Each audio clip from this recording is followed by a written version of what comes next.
So this render is of course in Blender, but it's all sculpted in Nomad Sculpt. And I think that's one of the amazing things about Nomad, and that's what I love about Nomad, is you can create some really cool, complex, incredible scenes and characters in Nomad. You can create them anywhere, anytime. And Nomad makes pretty good renders. But for me, I love Blender cycles. Blender's free, so it's a little bit of a learning curve, or a lot of a learning curve.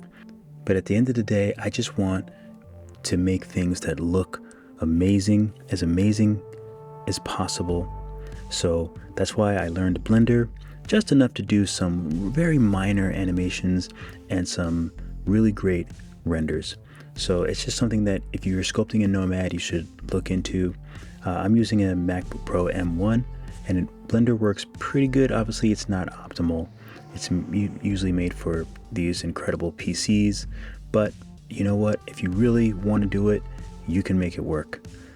So this character was just kind of, I wanted to do a T-pose. So I wanted to do a character in a T-pose, but after that, my favorite thing is just to let go, let the character kind of create itself. You know what I mean? I get in that zone, and then I just let the character build itself and whatever I feel like it needs to go on it.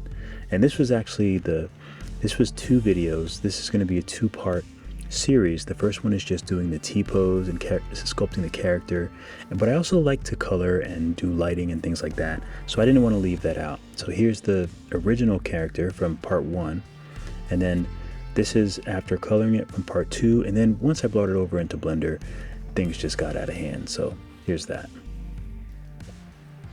Really cool character. I love it. I love making the little thing kind of jiggle and drop.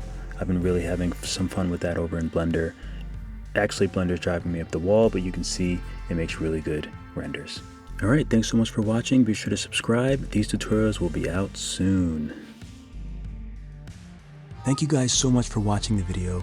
Be sure to like and subscribe. And if you want to go more in depth, then definitely check out my Skillshare classes, where I am a top teacher. I have about 50 classes, both Procreate and Nomad Sculpt. I also have a few classes on Udemy, so if you want to learn more, or you just like my style, you like the way I teach, or you want to support me, those are some other places that you can do it. Thanks again, keep drawing, keep sculpting. I'll see you all in the next video.